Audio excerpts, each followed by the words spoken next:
of the reasons you remember the game. These annoyingly hard boss fights bring forth a challenge that is usually sneaky, cheap, and downright dickish. So which ones did I find annoying and difficult? Well, before we find out, I will say that there are final bosses shown, so big spoilers here for some viewers. I'm also sticking to one per franchise and absolutely no optional bosses. Now that that's out of the way, let's begin. Number 10. Lavos, Chrono Trigger.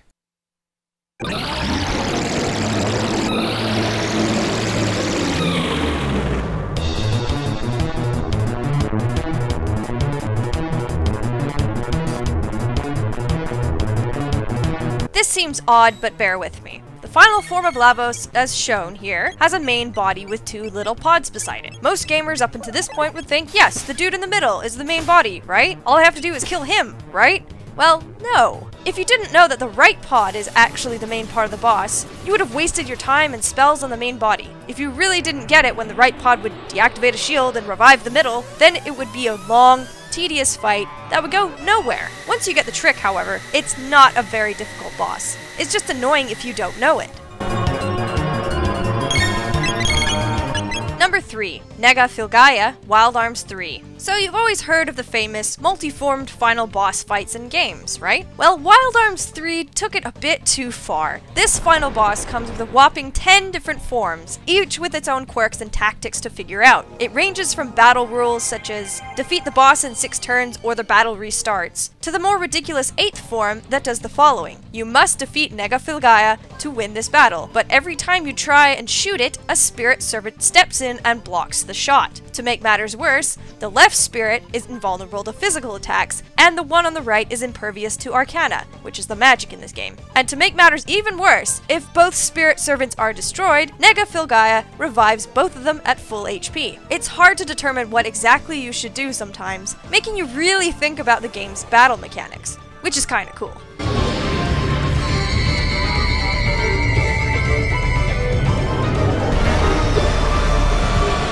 Number 8. Headless Priests, Fatal Frame. There are several headless priests in this game, but a certain one really ticks me off due to his cheapness and annoying block. In the Fatal Frame games, you must target the ghost's face in order to charge up and deal some huge damage with a camera. So the headless priests, and you guessed it, they don't really have heads. So how do you kill the ghost when you need to focus on their face? Well, their heads do appear, but only briefly when they attack. The last headless priest of the 4 is the most annoying one, and combines the last 3's best abilities into one. It is as fast as the second priest, spams wisps like the first priest, and has a new dive ability where he basically dive bombs you across the room. What's even more fun is one hit can obliterate about 75% of your health, so be ready and get very annoyed.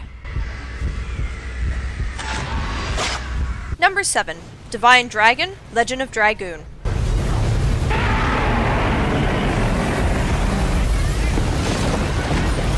For most of this game, you can get away with not level grinding your ass into the ground, and still get away from bosses pretty okay. Once you reach the part where you must challenge the Divine Dragon, my god, get ready for some 6 to 8 hours of level grinding. What? 8 hours? Really? You bet your sweet ass I'm for real. Due to this game's need for splitting up the small amount of experience you get in normal fights with characters you don't care about, you end up leveling at a sluggish pace. As for the boss fight itself, there are many things to be aware of. First off, before the fight begins, you're forced to use an item to weaken the dragon, but it also affects your dragoon powers, making magic pretty much absolutely useless. He has 3 things that will crush your party. One is the ability to cast any random magic at full power on your team. Second is Divine Dragon Ball, where a volley of energy balls fuck your party over, dealing high damage to all. Then there's the infamous attack, which takes a countdown to charge and shoot, the Divine Dragon Cannon. Once it's shot, it will hit 2 members of your party. If you're really unlucky and he targets Dart, who's in the middle of the group, it will get all 3 of you. This deals huge damage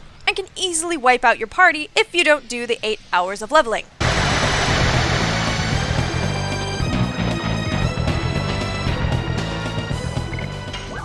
Number 6. Racky Boss Bug in the North American version, Artanelico 2. Battlesome. Whatever. I'll protect her. This is more the game's fault rather than being a difficult boss. But my god, does it make the boss super fucking hard! The North American version of Artanelico 2's boss against Raki is flawed and glitched. On the third defense phase of the boss fight, when Raki uses Fractal Charge, the game will freeze, forcing you to restart the game. There are a few solutions to this problem that are quite hilarious, including defeat Raki before the third defense phase, deal over 40,000 damage to Raki before the third defense phase, cheat by using Codebreaker. Yes, this is actually an option listed. Using blue magic to extend the turn phase. And the most soul-crushing solution, get the PAL/European version.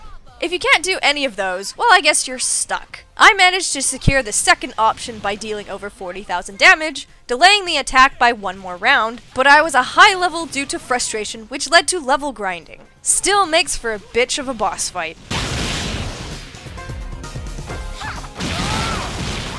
Number 5. Shao Kahn, Mortal Kombat series. Shao Kahn wins. Shao Kahn wins. Shao Kahn is so cheap. So very cheap. At the end of certain Mortal Kombat games, you will have a chance to fight with Shao Kahn in order to win the tournament and save the Earthrealm. Can't be that hard, right? Well, Shao Kahn is bigger than most players, and he uses attacks that stun you, allowing him to break your face open as you sit there unable to do anything, and has many rushing attacks that will pin you in a corner of the arena. I have yet to finish him in the 2011 Mortal Kombat game due to his unfair moveset. One day, though. One day.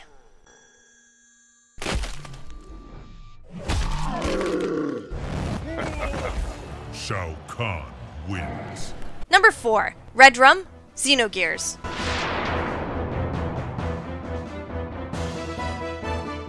This asshat is hard, and it doesn't help that he's at the end of the most annoying dungeons in the game too. The dungeon itself is full of traps and is a confusing maze, like most sewer levels in games, which doesn't help when you come to fight this boss. Status effects are this guy's favorite, and if you're not prepared, you are fucked. His attack called Gel confuses 2 out of your 3 party members, and Poison will poison 2 of your party members when used. He also has a standard attack which can do some big damage, a special move called Bloody Rain, which is fire-based, that heals him and hurts your team in the process. But the worst one of all is his Murder attack. Murder is an unblockable skill that drains the character of their HP, healing Red Rum equal to the victim's max HP, while killing the character instantly. Keeping everyone alive to receive experience points in the end is difficult.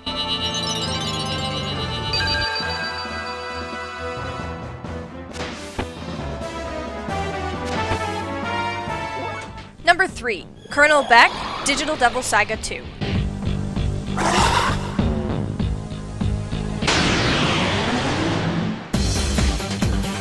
Maybe it's because I recently finished this one and it's fresh in my mind. Maybe not, but Colonel Beck in Digital Devil Saga 2 is by far one of the most frustrating bosses I've come up against. In this game, the battle system is like a normal turn-based system, but it has a twist. If you manage to land a hit on the enemy's weakness, or deliver a critical hit, you are awarded with an extra turn for your character. Enemies you fight also have this chance to rack up consecutive turns to fuck you over. The boss, Colonel Beck, has a specific move that will grant him 4 extra turns regardless of criticals or weakness hits. If you don't have the correct shields up for certain spells, you will get absolutely murdered without mercy, hitting anyone with a weakness to wind or electrical attacks. If you can plan ahead and know exactly which characters to use, that's great, but to a normal gamer going in with no knowledge of that, you will get slaughtered.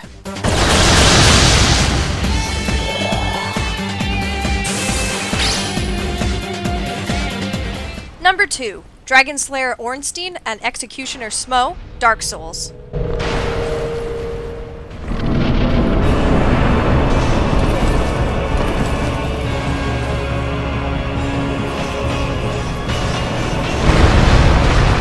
In this game, you simply walk through a fogged gate and you fight a boss. Walk through a fogged gate, fight another boss. Walk through the fogged gate at the end of Anor Londo in Dark Souls? Oh shit. It's quite standard in Dark Souls to have a difficult fight through a door shrouded in fog. In Anor Londo, they say, fuck you, and make you fight too. That's right, 2 boss characters at once. Not only that, when you kill one of them, the other will grow in size, becoming more powerful and much more deadly to fight. If you don't have any help along with you, this boss fight will crush you super hard.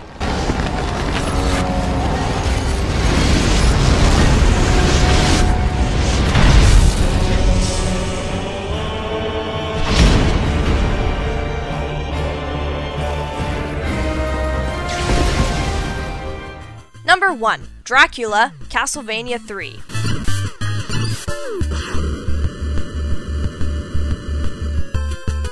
Early Castlevania games are known to be hard and unforgiving, what with endless hallways of ghouls and heads and shit everywhere trying to kill you, but it's Castlevania 3's final boss fight with Dracula that will beat you down over and over again until you finally give up and accept the fact that you will never win. It's hard to show exactly how punishing he is when the only thing you can find on YouTube is no damage, no sub-weapons bragging videos, and yes, that's impressive, but to show the reality of the boss can't be matched unless you try it out for yourself. He has several forms, each with its own gimmicks to fuck you over, throwing everything at you and making you pray that you won't die. You need to tweak your jumping and time your throwing perfectly to defeat this guy. And I've never gotten close, and I don't think I ever will.